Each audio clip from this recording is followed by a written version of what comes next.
Everyone, welcome to Skynomics academy. My name is Harshita. हम लोग बेटा आपका क्रैश कोर्स में ह्यूमन रिप्रोडक्शन चैप्टर स्टार्ट कर चुके हैं, जिसमें आज का आपका लास्ट पोर्शन बचा है फर्टिलाइजेशन, इम्प्लांटेशन एंड पार्टुरेशन क्या होता है। तो आज फाइनली ये कंप्लीट हो जाएगा, देन फिर हम नेक्स्ट चैप्टर में मूव करेंगे। ऑलराइट, तो चलिए स्टार्ट कर रहे हैं। आज का टॉपिक है बेटा, हमने इससे पहले प्रीवियस लेक्चर में क्या कंप्लीट करा था कि आपका इम्प्लांटेशन कैसे होता है। ठीक है, कब आपका जब फ्यूजन हो जाता है बेटा, फर्टिलाइजेशन होने के बाद कितने दिनों में वो मदर की बॉडी में इम्प्लांट होता है, वो हमने सारा देखा था। इम्प्लांटेशन कैसे फॉर्म होगा, कैसे वो जाइगोट अटैच होता है एंडोमेट्रियम लाइनिंग में और कैसे वर्क करता है, ये हम कल कर चुके हैं।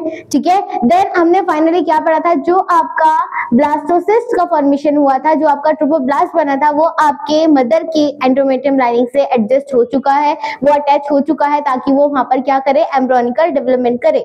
ठीक है, ये हम कल पढ़ चुके हैं। अब देखो बेटा, आफ्टर द 2 या 3 मंथ के बाद आपके जब बेबी का फॉर्मेशन होता है, तो बेबी को क्या चाहिए, न्यूट्रिशन भी चाहिए। न्यूट्रिशन चाहिए, न्यूट्रिशन के साथ साथ क्या चाहिए उसको, न्यूट्रिशन में उसको जो बेबी होता है बेटा, उसको क्या क्या चाहिए होता है, साथ में ऑक्सीजन चाहिए। ठीक है, फूड तो चाहिए ही चाहिए। ठीक है, हार्मोन्स चाहिए।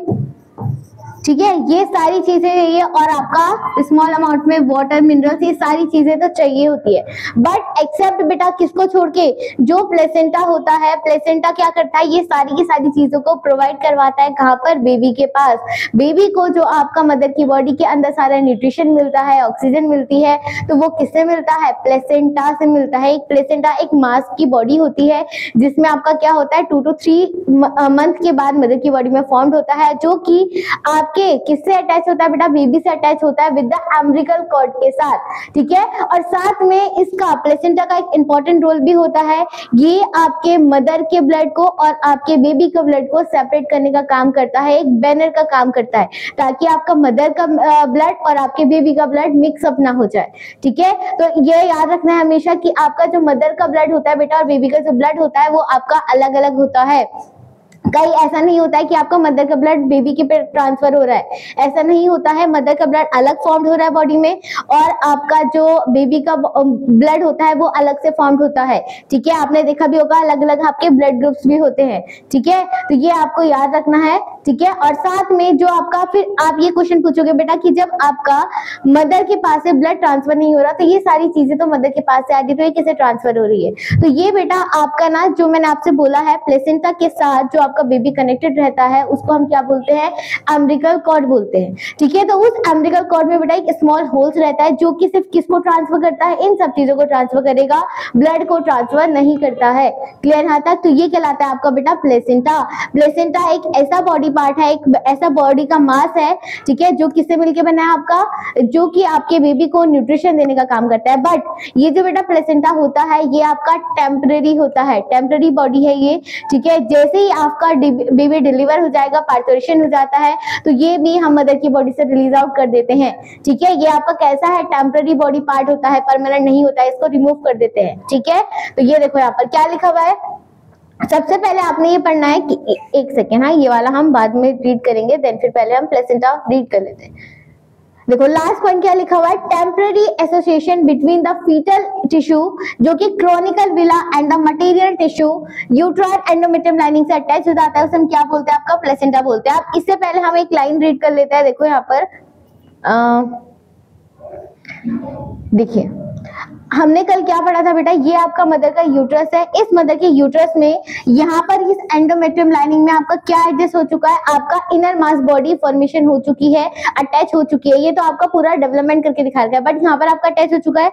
अब देखो, इस अटैचमेंट के बाद जब आपका यूट्रस के अंदर एंडोमेट्रियम लाइनिंग में अटैच हो जाता है प्लेसेंटा भी और आपका मेम्ब्रेन भी, तो यहाँ पर आपको ये दिख रहा है जिग लाइक स्ट्रक्चर, ये इस तरीके से आपको जिग जिग लाइक स्ट्रक्चर दिख रहा है। तो इस वाले स्ट्रक्चर को हम बोलते हैं बेटा क्रोनिकल विली। क्या बोलते हैं, क्रोनिकल विली। यहीं से, इसी बॉडी पार्ट से बेटा क्रोनिकल विली से क्या होता है, बेबी के पास सारी चीज ट्रांसफर होती है। ठीक है, वो आपका ऑक्सीजन हो गया, वाटर हो गया, न्यूट्रिशन हो गया, सारी चीजें क्या होती है, ट्रांसफर होती है। और ये कब फॉर्म होगी, जब आपका इनर मास बॉडी फॉर्म हो जाती है ब्लास्टोसिस्ट होने के बाद। ठीक है, तो वही चीज यहाँ पर आपकी लिखी हुई है, देखिए after the implantation finger like projection appear on the trophoblast. ठीक है, आपका इम्प्लांटेशन होने के बाद जो आपका ट्रोपोब्लास्ट अटैच होता है, अटैच हो जाता है एंडोमेट्रियम लाइनिंग में, तो वो क्या करता है बेटा, आपका प्रोजेक्शन लाइक स्ट्रक्चर फॉर्म कर देता है, जिसे हम क्या बोलते हैं, आपका क्रोनिक विली।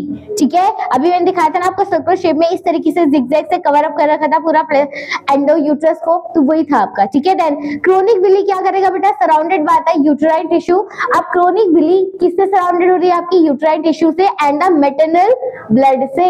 ठीक है, अब देखो ये इंपॉर्टेंट लाइन आई है आपकी, जो आपका ये डायग्राम था, देखो बेटा ये जो आपका ये वाली लाइन है ना, इसके बाहर आपकी एक और लाइन अटैच हो रही है, जिसे हम क्या बोलते हैं, आपका यूटेराइन टिश्यू, जो कि आपकी कौन सी लाइन है, एंडोमेट्रियम लाइन है। ठीक है, अब ये जो लाइन है और क्रोनिक विली है बेटा, ये क्या कर रहे हैं, आपके बेबी को प्रोटेक्ट कर रहे हैं। कैसे प्रोटेक्ट कर रहे हैं, ताकि बेटा जो आपका इधर के साइड जितना भी ब्लड होगा वो किसका ब्लड है, मदर का ब्लड है, क्योंकि मदर की बॉडी है। ठीक है, तो मदर का ब्लड को और आपके बेबी को ब्लड को जो सेपरेट करता है वो भी कौन सा, आपका क्रोनिक विली और आपका यूट्रस लाइन भी होगा। और साथ में इसके बाद डेवलपमेंट होगा तो आपका प्लेसेंटा भी उसको क्या करेगा, सेपरेट करने का काम करता है। ठीक है, तो ये चीज आपको याद रखनी है। ऑलराइट, देखो लास्ट क्या लिखा हुआ है, chronic villi surrounded by the uterine tissue. ठीक है, यूटेराइन टिश्यू से क्या होता है, कवर अप करता है, और मैटरनल ब्लड से कवर अप हो जाता है, ताकि वो दोनों क्या हो जाए, सेपरेट हो जाए। ठीक है, then the temporary association between the fetus tissue.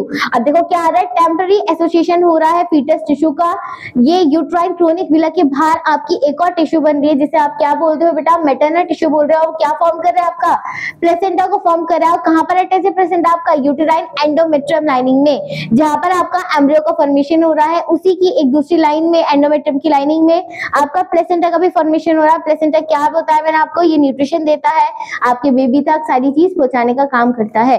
ठीक है, अब बात ये आती है बेटा, जो आपका ये प्लेसेंटा होगा, ये तो आपका बॉडी मास है, अब ये किसके थ्रू ट्रांसफर करेगा आपके बेबी तक न्यूट्रिशन को, सब चीज को।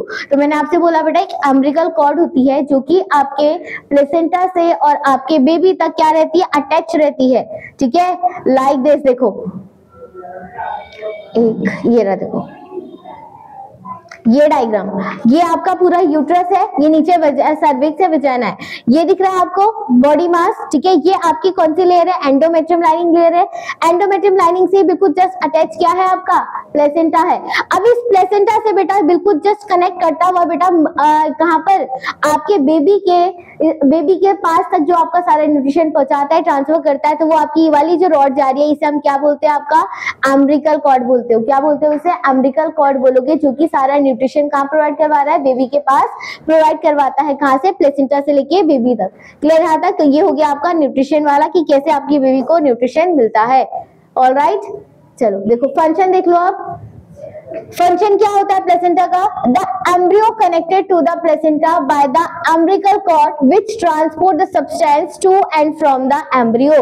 ठीक है, जो आपका एम्ब्रियो होता है बेटा, वो किससे कनेक्टेड है, आपका प्लेसेंटा से, और प्लेसेंटा से आपका बेबी तक जो न्यूट्रिशन पहुंचाएगा वो कौन होगी, आपकी एम्बिलिकल कॉर्ड होगी। और एम्ब्रियो कॉर्ड का क्या फंक्शन होता है, सारी चीज को ट्रांसपोर्ट करना कहां तक, आपका प्लेसेंटा से लेके कहां तक, एम्ब्रियो तक। Alright, then facilitate the transport of oxygen and nutrition from mother to the embryo. अब जो बेटा आपकी ऑक्सीजन है, गैसेस जो एक्सचेंज होती है, वो कहां से मिलेगी, मदर की बॉडी से जाएगी एक्सचेंज होती हुई। तो याद रखना है, एक्सेप्ट ब्लड को छोड़ के जितनी भी बॉडी में चीजें बनती है मदर की, वो सारी की सारी कहां जाती है, बेबी को मिलती है। बट एक्सेप्ट ब्लड को छोड़ के, ब्लड मदर का अलग होता है और बेबी का अलग होता है, वो सेपरेट होता है, सेम नहीं होता है। मदर का जो ब्लड है वो आपका बेबी के पास, फीटस के पास ट्रांसफर नहीं होता है। ये इंपॉर्टेंट पॉइंट है, याद रखना है आप लोगों को। ठीक है, तो क्या बोला है यहाँ पर, facilitate transport of oxygen and nutrition from mother to the embryo. Then remove CO2 and waste material from the embryo. ये भी कौन कर रहा है, आपका प्लेसेंटा करता है। जितना भी वेस्ट मटेरियल CO2 होता है वो कौन कलेक्ट करता है, आपका प्लेसेंटा कलेक्ट करता है। Then it acts as the endocrine gland and produce the several hormones like। अब देखो बेटा, मैंने आपसे क्या बोला, जो आपका प्लेसेंटा होता है ये आपके 2 से 3 मंथ के बाद, ठीक है, प्रेगनेंसी के बाद फॉर्मेशन होता है। कहां से, आपके प्लेसेंटा से, सॉरी बेबी से। ठीक है, जैसे बेटा ये फॉर्म होगा ना आपका, जैसे ही प्लेसेंटा का फॉर्मेशन होता है, तो प्लेसेंटा अपनी बॉडी में, अपनी बॉडी के, वो बेबी की बॉडी में, मदर की बॉडी में क्या रिलीज करता है, हार्मोन को रिलीज करना स्टार्ट कर देता है। ये इतने हार्मोन रिलीज करता है ताकि आपकी जब मदर प्रेग्नेंट होती है तो उनको हर चीज का कि कौन सा लेवल आपका हाई होना चाहिए हार्मोन्स का, कौन सा लेवल आपका लो होना चाहिए, जो आपकी प्रेगनेंसी के टाइम पे हार्मोन्स बनना चाहिए, वो सारा का सारा कौन फॉर्म करता है? आपका प्लेसेंटा का फॉर्मेशन होता है। देखो क्या लिखा हुआ है, प्लेसेंटा जो होता है वो आपका एंडोक्राइन ग्लैंड के जैसे भी एक्ट करता है, जो कि क्या प्रोड्यूस करता है? आपके हार्मोन्स को प्रोड्यूस करता है। अब ये नाम याद करना है बेटा, कौन कौन से हार्मोन्स आपका प्लेसेंटा फॉर्म करता है इन प्रेगनेंसी के टाइम पे, आपके फीमेल की बॉडी में कौन कौन से हार्मोन्स फॉर्म होते हैं। तो बेसिकली आप लोग को दो नाम तो पहले से पता ही है, जो आपके सेक्स हार्मोन होते हैं एस्ट्रोजन एंड प्रोजेस्टेरोन, और सबसे ज्यादा प्रेगनेंसी के टाइम पे दोनों में से बात करते हैं तो कौन सा इंक्रीज होगा? प्रोजेस्टेरोन हार्मोन इंक्रीज होता है। उसके साथ साथ जब आपका प्लेसेंटा रिलीज होगा बेटा, प्लेसेंटा आपके और हार्मोन्स को रिलीज करता है। तो सबसे पहले आपका human chronic gonadotropin hormone HCG, कौन सा हार्मोन है? गोनेडोट्रोपिन क्रोनिक हार्मोन, ये आपका रिलीज होता है। देन आता है human placental lactogen, then estrogen, progesterone, और लास्ट आ जाएगा बेटा relaxin produce from the ovary in the later stage of the pregnancy. तो ये आपके चार इंपॉर्टेंट है। इसके साथ साथ एक और लिख सकते हो आप, ऑक्सीटोसिन हार्मोन। ठीक है, ये आपके सारे हार्मोन्स कहाँ प्रेगनेंसी के टाइम पे मदर की बॉडी में रिलीज होते हैं। ठीक है, यहाँ तक समझ में आ गई बात। अब देखो बात ये आती है बेटा कि आपको कैसे पता चलेगा कि फीमेल की बॉडी में, जैसे फॉर एग्जाम्पल जब फीमेल आपका प्रेगनेंसी किट से टेस्ट करती है, ठीक है, तो उनके यूरिन में ऐसा क्या चीज होता है कि उन्हें पता चल जाता है कि फीमेल प्रेग्नेंट है? अब्दुल पता है ऐसा कौन सा कुछ हार्मोन होगा जो कि फीमेल की बॉडी में पता चलता है कि वो क्या है? प्रेग्नेंट है, तब फॉर्म होगा ये? कुछ आइडिया है? नहीं? उससे क्या नहीं, जैसे बेटा आपकी मदर की बॉडी में क्या बोलते हैं इम्प्लांटेशन हो जाता है, तो इम्प्लांटेशन के जस्ट बाद ही क्या फॉर्म होगा? आपकी मदर की बॉडी में हार्मोन्स का सिक्रीशन होता है। वो हार्मोन का नाम होता है बेटा आपका HCG। कौन सा हार्मोन होगा? HCG हार्मोन होता है। और जब आपका HCG हार्मोन फॉर्म होगा, ठीक है, ये वाला हार्मोन आपका फॉर्म होता है मदर की बॉडी में, ठीक है, ब्लड में भी आपका हार्मोन प्रेजेंट रहेगा और आपके मदर की यूरिन में भी प्रेजेंट रहता है। तो जब आपकी मदर क्या टेस्ट करती है? आपका प्रेगनेंसी टेस्ट करती है यूरिन से। तो यूरिन में क्या फॉर्म होता है बेटा? ये वाला हार्मोन विजिबल होता है, ठीक है, जो वहां पर वो लाइट या कलर दिखता है ना आपको कि इतना वो आ रहा है, तो वो कौन बताता है कि ये वाला हार्मोन अगर आपकी बॉडी में प्रेजेंट रहेगा तो इसका मतलब क्या है? आप प्रेग्नेंट हो। ठीक है, तो कौन सा हार्मोन है आपका? Human chronic gonadotropin hormone. ठीक है, ये आपका हार्मोन रिलीज होता है फीमेल की बॉडी में, तब जाके कंफर्म होता है कि फीमेल प्रेग्नेंट है। क्लियर है तक? तो बेसिकली बेटा फीमेल की बॉडी में जब वो प्रेग्नेंट रहती है तो ये सारे हार्मोन्स का फॉर्मेशन होता है। दो तो आपको पता है जो फीमेल की बॉडी में होता है,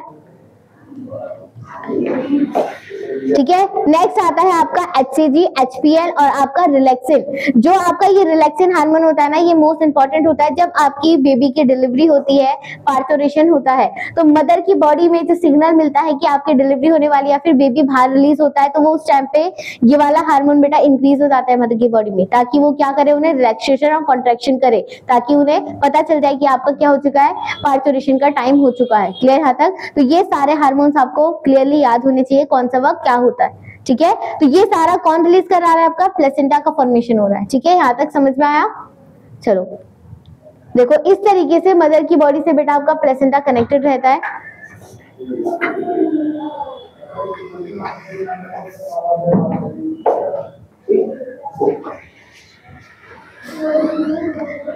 देखो इस तरीके से मदर की बॉडी में प्लेसेंटा कनेक्टेड रहता है। ये क्या है? आपका पूरा यूट्रस है। ठीक है, अब ये यूट्रस की बेटा ये वाली जो लाइन होगी, ये वाली लाइन कौन सी होगी? सबसे इनर मोस्ट लाइनिंग क्या थी?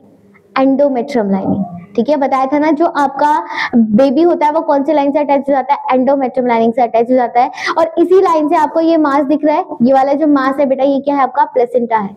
ठीक है, प्लेसेंटा का क्या फंक्शन था? जो कि बेबी को क्या पहुंचाएगा? न्यूट्रिशन पहुंचाएगा, ऑक्सीजन हो गया, ठीक है, कोई भी आपका नाइट्रोजन वेस्ट मटेरियल हो गया, ये सारी चीज जो भी एक्सचेंज होगी, एक्सेप्ट किसको छोड़ के? ब्लड को छोड़ के। ठीक है, मदर का ब्लड और आपके बेबी का ब्लड अलग अलग होता है, उसको छोड़ के। और ये ट्रांसफर किससे कर रहा है? ये आपको ट्यूब दिख रही है, ये ट्यूब को हम क्या बोलते हैं? अम्बिलिकल कॉर्ड बोलते हो। तो प्लेसेंटा से जो आपका बेबी कनेक्टेड रहता है वो कौन सी ट्यूब होती है? आपकी अम्बिलिकल कॉर्ड होती है। ठीक है, तो इतना यहाँ समझ में आ गया आपको। तो ये होता है आपका स्ट्रक्चर। ठीक है, अब यहाँ तक हो चुका है बेटा आपका प्लेसेंटा का फंक्शन क्या होता है, ये सब चीज क्या होती है।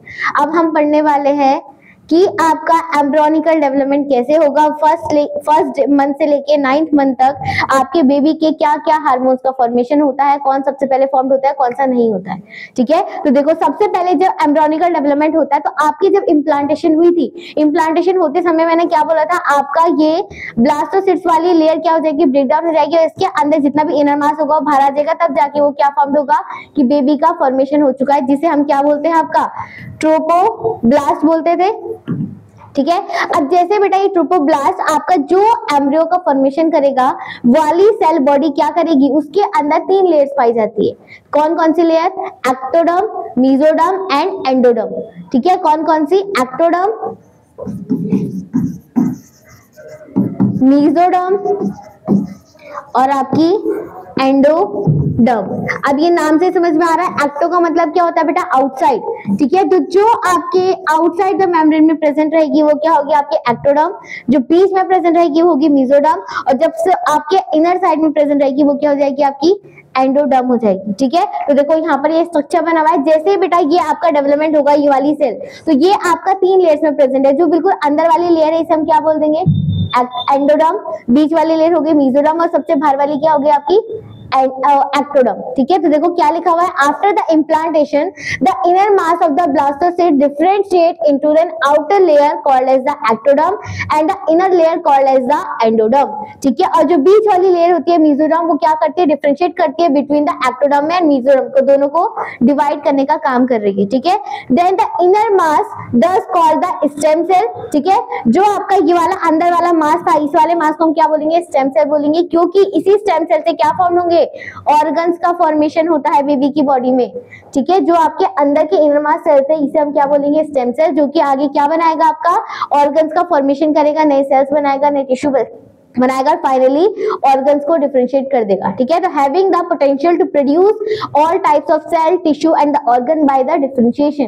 ठीक है, तो ये जो बेटा आपका यहाँ से लेके पूरा का पूरा जो डिफरेंशिएशन होके बेबी के फीटस बन रखे हैं यहाँ से लेके यहाँ तक, तो ये सारा कौन कर रहा है, आपका स्टेम सेल कर रहा है, जो कि क्या फॉर्म कर रहा है, आपका डिफरेंशिएशन करके इनर मास बॉडी से आपके ऑर्गन्स का फॉर्मेशन करता है।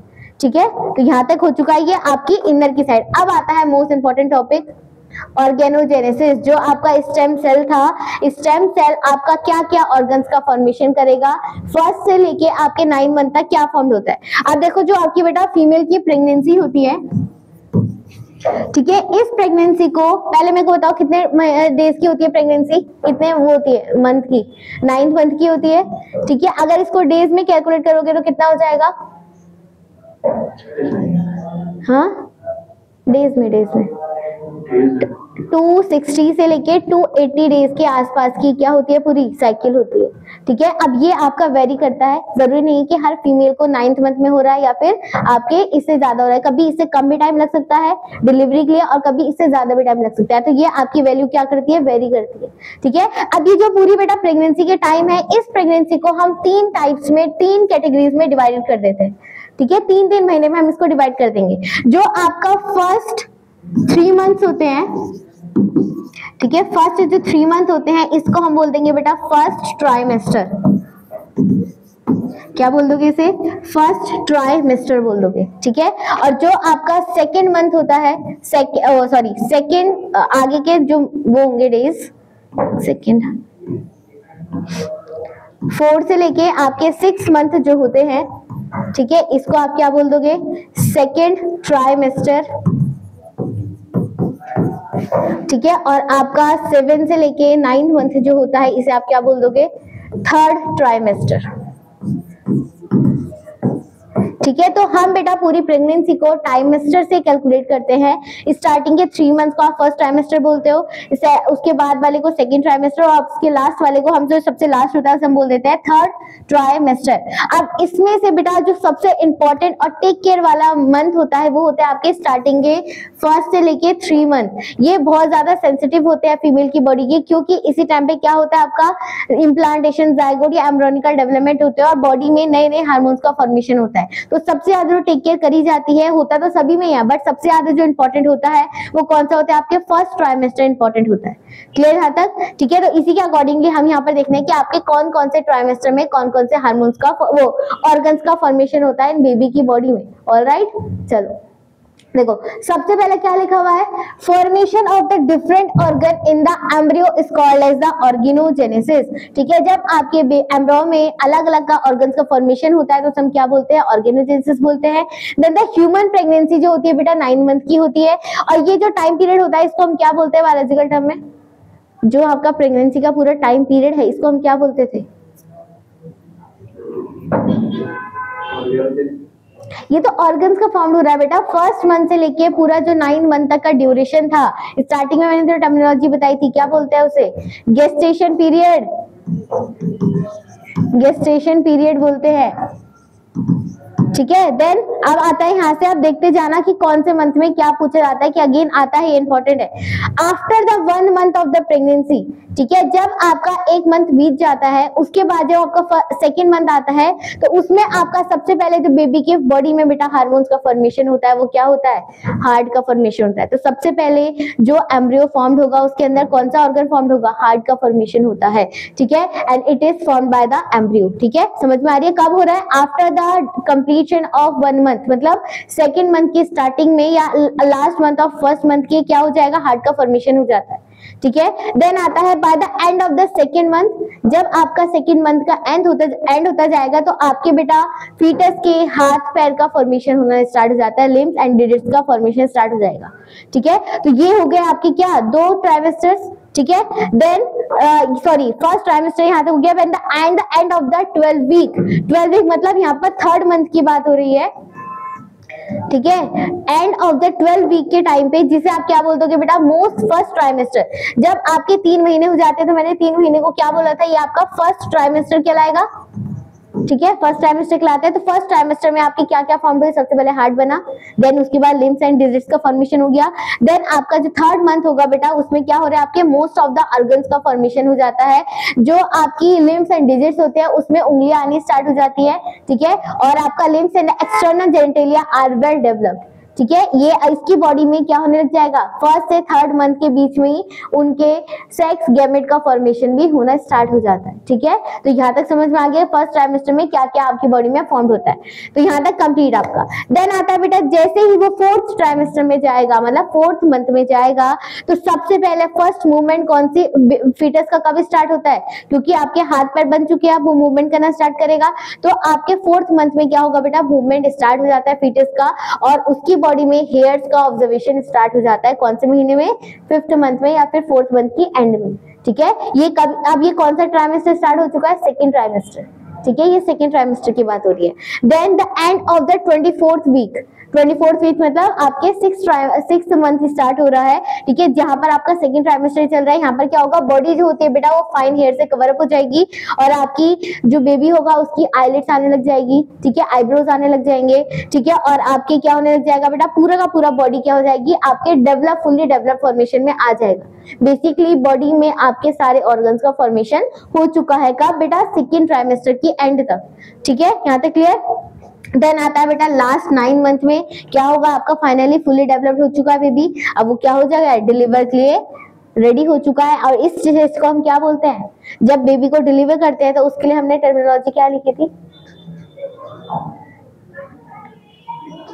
क्या लिखी थी उसके लिए हमने टर्मिनोलॉजी, पार्चुरेशन, पार्चुरेशन। ठीक है, अब इस चीज को जो मैंने यहाँ पर ऑर्गन लिखा है इसको हम यहीं पे आप रिप्रेजेंट लिख लेती हूँ मैं। ठीक है, इसी के नीचे लिखते रहो, इसके जो एक साथ में जो जो ऑर्गन फॉर्मेशन होता है। चलो देखो, सबसे पहले अगर फर्स्ट ट्राइमेस्टर की बात करें, फर्स्ट ट्राइमेस्टर में क्या क्या बन रहा था बेटा, सबसे पहले हार्ट का फॉर्मेशन हो रहा है।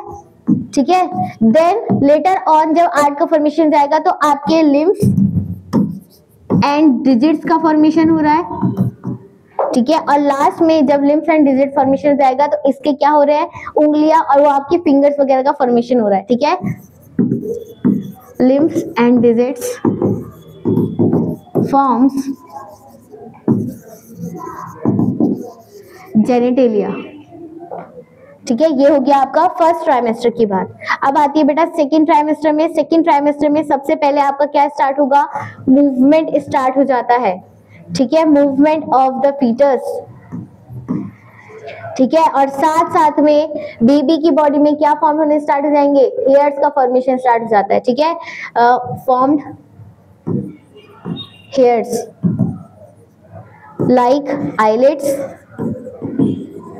ठीक है, आई लैशेस, ठीक है, बॉडी हेयर्स, ठीक है, बॉडी के अंदर जो सारे हेयर्स होते हैं वो सारा का सारा यहीं पे कवर अप हो जाता है। ठीक है, फाइनली सारे ऑर्गन्स का फॉर्मेशन हो चुका है और लास्ट में 7th से 9th मंथ में बस क्या होता है आपका, वो ऑर्गन्स और डेवलपमेंट करेंगे। ठीक है, वो इनलार्जमेंट होते हैं और आपके अदर जो इंटरनल सिस्टम चलता है उसका वर्क चलेगा और फाइनली इस मंथ में 3rd ट्राइमेस्टर में क्या हो जाएगा, डिलीवरी ऑफ द बेबी। ठीक है, इससे पहले हम पर फर्स्ट पॉइंट लिखना, फुल्ली डेवलप्ड फीटस। ठीक है,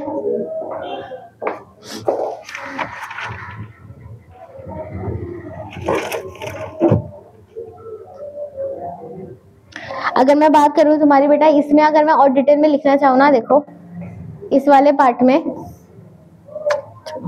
जो आपका 8th मंथ होता है ना, 8th मंथ वाले में, 8th मंथ में फीमेल और फीमेल की बॉडी में क्या फॉर्म होने जाएंगे, सेक्स हार्मोन्स का फॉर्मेशन होने लग जाता है। ठीक है, टेस्टिस एंड ओवरी का फॉर्मेशन होने लग जाता है। ठीक है, तो male reproductive system and female reproductive system का फॉर्मेशन हो जाएगा, मतलब आपके सेक्स ऑर्गन्स का फॉर्मेशन होने लग जाता है कब, 8th ट्राइमेस्टर, 8th मंथ में। ठीक है,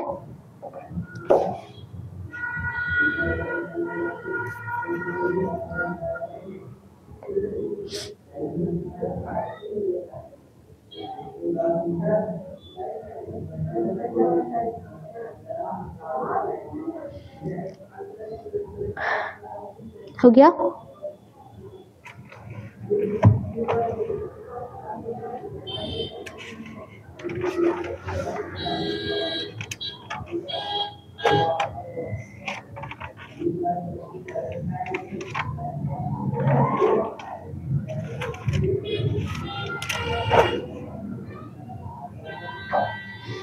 गया, ठीक है, यहां तक समझ में आया।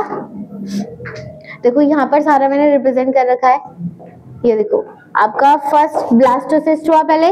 ठीक है, ब्लास्टोसिस्ट के बाद पहले पूरा ये साइकिल चल दिया, वही जो हमने कल पढ़ा था इम्प्लांटेशन के बाद। फिर इम्प्लांटेशन में यहाँ कहाँ से स्टार्ट हो रहा है, फर्स्ट वीक यहाँ से ये एग फॉर्म होगा, ये धीरे धीरे डेवलप होगा 20 डेज के बाद, फिर कितने वीक्स के बाद ये उल्टा चल रहा है, यहाँ से स्टार्ट होगा, सॉरी 4th वीक। ठीक है, देन इसके बाद ये 1 मंथ हो चुका है, देन ये 2nd मंथ में आपका हार्ट और डिजिट्स का फॉर्मेशन हो चुका है। ठीक है, अब यहाँ पर उंगलियां भी फॉर्म हो चुकी है और आपकी गेमेट्स बनना स्टार्ट हो जाएंगे और फाइनली ये आपका डेवलपमेंट हो चुका है। ठीक है, अब एक बात बताओ मुझे, जब फीमेल की बॉडी में एम्ब्रियो का डेवलपमेंट हो चुका है और पार्चुरेशन होगा, डिलीवरी होगी बेबी की, तो आपका जो प्लेसेंटा था वो प्लेसेंटा क्या टेम्पररी होता है या फिर परमानेंट होता है बॉडी में? टेम्पररी होता है। क्या होगा उसका? हाँ, कहाँ, मदर की बॉडी में? नहीं, जब बेटा बेबी की डिलीवरी होती है ना, पार्चुरेशन के टाइम पर ही आपका बेबी के साथ ही प्लेसेंटा रिलीज हो जाता है बाहर। ठीक है, अम्बिलिकल कॉर्ड दिखा रहा है तुम्हारी बेबी के काटते हैं तो वो क्या होता है, आपका प्लेसेंटा से सेपरेट करते हैं वो, तो पूरा का पूरा वो आपके सबसे पहले आपका बेबी डिलीवर होगा, उसके साथ साथ बैक साइड से प्लेसेंटा भी रिलीज होता है। ठीक है, वो मदर की बॉडी में नहीं छोड़ते हैं। ठीक है, उसको निकालना इंपॉर्टेंट होता है, अब वो आपका टेम्पररी मास बॉडी होता है। ठीक है, उससे कोई मदर के लिए प्रॉब्लम नहीं होती है। ऑलराइट, चलो देखो अब आता है लास्ट टॉपिक बेटा आपका पार्चुरेशन। पार्चुरेशन का मतलब क्या होता है, डिलीवरी ऑफ द बेबी। ठीक है, तो देखो क्या लिखा हुआ, period of the pregnancy is called as the gestation period. जो पूरा आपका टाइम पीरियड था प्रेगनेंसी का उसे हम क्या बोलते हैं, गेस्टेशन पीरियड, जो कि 9 मंथ का होता है।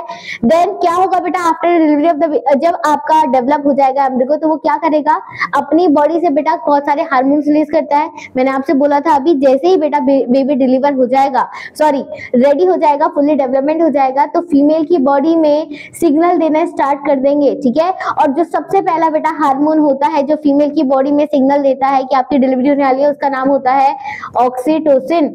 ठीक है। ऑक्सीटोसिन हार्मोन हो गया, एक हो गया आपका रिलैक्सिन हार्मोन। ये जो रिलैक्सिन हार्मोन होता है ये तो आपके पेन रिलीज करता है। ऑक्सीटोसिन सारा सिग्नल देता है कि कॉन्ट्रैक्शन रिलैक्शन होना स्टार्ट हो रहा है, ठीक है। और साथ में आपके और हार्मोन्स भी होते हैं जो कि तुम्हारी बॉडी में पहले से प्रेजेंट रहते हैं, ठीक है। जैसे आपका थायरोक्सिन हो गए, प्रोलैक्टिन हो गए, ये आपकी बॉडी में ऑटोमेटिकली जो पहले से रहते हैं वो भी वर्क करते हैं साथ में। बट ये जो आपके हार्मोन्स होते हैं ये कब रिलीज होते हैं? जब फीमेल प्रेग्नेंट रहती है, और साथ में प्रोजेस्टेरोन वाला हार्मोन भी, ठीक है। ये सारे हार्मोन बहुत इंपॉर्टेंट होते हैं डिलीवरी ऑफ द बेबी के टाइम पे। देखो क्या लिखा हुआ है, ejection and exclusion of delivery of the foetus is called as the parturition. Parturition का मतलब क्या होता है? बेबी को डिलीवर करना कहां से? मदर की कैनाल से, जो कि कहां से रिलीज आउट होगा? कौन से पार्ट से होता है बेटा? मदर की कैनाल कौन सी होती है? Birth canal. यूट्रस के बाद कौन सा पार्ट होता है जहां से बेबी डिलीवर होता है फीमेल की बॉडी में? सर्विक्स एंड वजाइना, ठीक है। तो इसे आप क्या बोल सकते हो? Cervical vagina. ये दोनों मिला के क्या बनाते हैं? आपका बर्थ कैनाल का फॉर्मेशन करते हैं, यहीं से आपका बेबी डिलीवर होता है, ठीक है। तो यहाँ से आपका रिलीज आएगा, तो इसे हम क्या बोलते हैं? Parturition. Then parturition is due to the vigorous contraction of the uterus is called as. अच्छा, एक चीज और मैंने तुम्हें बताई थी, जब हम यूट्रस पढ़ रहे थे, यूट्रस में हमने 3 लेयर पढ़ी थी, पेरीमेट्रियम, मायोमेट्रियम और आपकी एंडोमेट्रियम। एंडोमेट्रियम का रोल हमने अच्छे से पढ़ा है, जो कि आपकी मेंस्ट्रुअल साइकिल के लिए रिस्पॉन्सिबल होता है। और साथ में जो आपका फीटस का अटैचमेंट होता है वो भी कौन सी लेयर से होता है? आपका एंडोमेट्रियम से। बट जो आपकी मायोमेट्रियम लाइन होती है उसका एक इंपॉर्टेंट रोल बताया था मैंने, क्या होता है वो? मायोमेट्रियम जो होता है वो मसल फाइबर से मिलके बनता था। तो मसल फाइबर क्या करेगी? जो आपके बेबी जब डिलीवर होगा तो उसको कॉन्ट्रैक्शन का, ठीक है, कि सिग्नल देना, वो सारा काम कौन करता है? मायोमेट्रियम लाइनिंग करती है। क्योंकि वो इसलिए मसल से मिलके बनी है, क्योंकि वो फ्लेक्सिबल मूवमेंट करके बता सकती है, ठीक है। तो यही दिखा हुआ है, देखो यहाँ पर, parturition is due to the vigorous contraction of the uterus. किसके वजह से? मायोमेट्रियम की वजह से, ठीक है। The signal of the parturition is originated from the fully development foetus and the placenta which induce the mild contraction of the uterus, ठीक है। जो आपके पार्टुरेशन का सिग्नल देता है, कौन देता है बेटा? फुली डेवलपमेंट फीटस देता है सबसे पहले।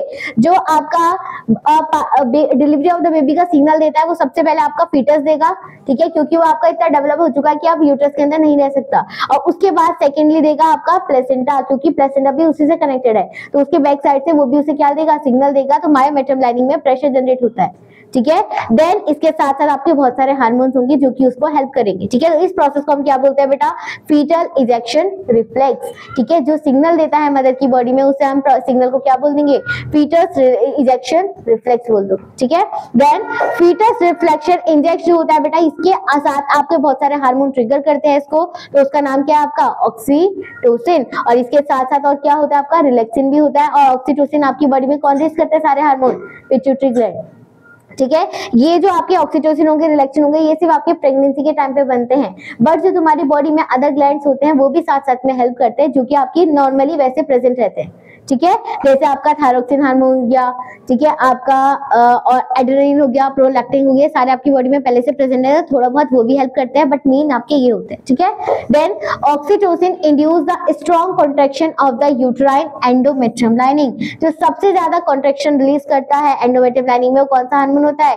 ऑक्सीटोसिन होता है। Then stimulating reflex continue the stronger contraction lead to the repulsion, ठीक है, रिपल्शन। तो इसकी वजह से क्या होता है? वो आपका स्ट्रॉन्ग कॉन्ट्रैक्शन देगा और वो फाइनली बॉडी से रिलीज हो जाएगा, ठीक है। Then after the delivery of the placenta is also expressed out of the uterus. देखो लिखा हुआ है लाभ, after the delivery of the fetus के बाद मदर की बॉडी से प्लेसेंटा को भी रिलीज आउट करना बहुत इंपॉर्टेंट है। कहां से? यूट्रस से, ठीक है। तो ये पूरा प्रोसेस कहलाता है तुम्हारा बेटा क्या? पार्टुरेशन।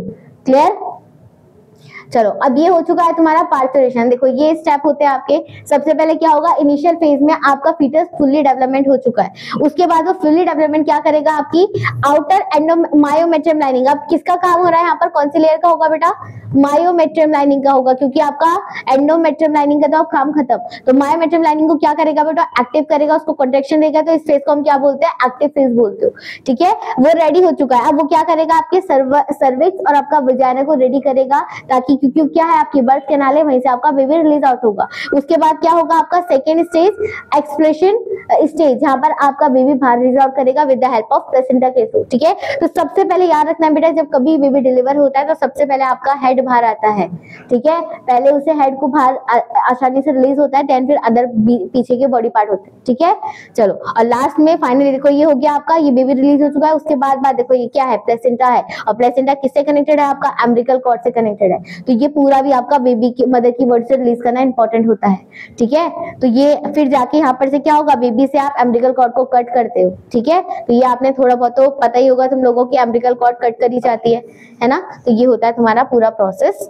चलो, और लास्ट अब प्रोसेस बचता है बेटा, डिलीवरी हो चुकी है बेबी की। ठीक है, अब क्या करेगा, मेमोरी ग्लैंड एक्टिव होगा। ठीक है, मिल्क फीडिंग होगी, तो उस प्रोसेस को हम क्या बोलते हैं, लैक्टेशन बोलते हैं। अब लैक्टेशन में मैंने तुम्हें एक टर्म बताई थी, जो आपकी डिलीवरी ऑफ द बेबी के बाद स्टार्टिंग के इनिशियल स्टेज का जो मिल्क होता है येलोइश कलर का, उसे हम क्या बोलते हैं, कोलेस्ट्रॉम बोलते हैं। ठीक है, इसके अंदर बहुत ज्यादा बेटा प्रोटीन, एंटीबायोटिक्स प्रेजेंट रहता है, और एंटीबायोटिक का नाम होता है आपका आईजीजी। कौन सा होता है, आईजीजी आपका एंटीबायोटिक पाया जाता है किसके, मदर की बॉडी के अंदर। ठीक है, मिल्क के अंदर देखो क्या लिखा हुआ है, memory gland of the female more differentiated during the pregnancy, then the memory gland start producing the milk towards the end of the pregnancy. ठीक है, कब बनना स्टार्ट हो जाए मदर की बॉडी में मेमोरी ग्लैंड, जब आपके पार्टुरेशन के टाइम पे बेटा हार्मोन्स बन रहे थे, ऑक्सीटोसिन रिलेक्शन, तो ये इतना अमाउंट होता है, तो वो साथ साथ में बेटा आपके डिलीवरी भी कर रहे हैं और आपके मेमोरी ग्लैंड को भी क्या करते हैं, एक्टिव करते हैं, ताकि वो आपके डिलीवरी के बाद क्या हो जाए, मेमोरी ग्लैंड से मिल्क फीडिंग स्टार्ट हो जाए। ठीक है, तो वो हार्मोन्स हेल्प करते हैं इसको एक्टिव करने के लिए। ठीक है, then the process of the milk production in the memory gland is called as a lactation. ठीक है, पूरा का पूरा जो प्रोसेस चलता है मिल्क का, पूरे साल भर जब तक चलेगा उसे बोलोगे लैक्टेशन। बट जो आपका बेटा इनिशियल स्टेज का होता है, milk produce during the initial stage of the lactation is called as the colostrum. ठीक है, इनिशियल स्टेज वाले को बोलोगे सिर्फ कोलेस्ट्रॉम। देन कोलेस्ट्रॉम क्या होता है बेटा, इसके अंदर बहुत सारे एंटीबायोटिक्स पाए जाते हैं। एंटीबायोटिक्स क्या है, आपका आईजीजी होता है, और ये क्या करता है, प्रोवाइड करवाता है इम्यूनिटी को। ठीक है, ताकि आपका बेबी क्या रहे बेटा, अच्छे से प्रोटेक्ट रहे ऑर्गेनिज्म से और सब चीज से। ठीक है, तो ये था तुम्हारा सारा का सारा क्या बेटा, चैप्टर ह्यूमन रिप्रोडक्शन। तो आज ये तुम्हारा चैप्टर कंप्लीट हो चुका है यहाँ पर। ठीक है, तो कल से तुम्हारा नया चैप्टर स्टार्ट होगा। इसके बाद कौन सा चैप्टर है, रिप्रोडक्टिव हेल्थ। ठीक है, तो कल से हम वो स्टार्ट करेंगे बेटा। तो आई होप आप लोगों को ये समझ में आया होगा। नेक्स्ट क्लास में हम नेक्स्ट टॉपिक को लेके आएंगे, तब तक के लिए goodbye, thank you so much.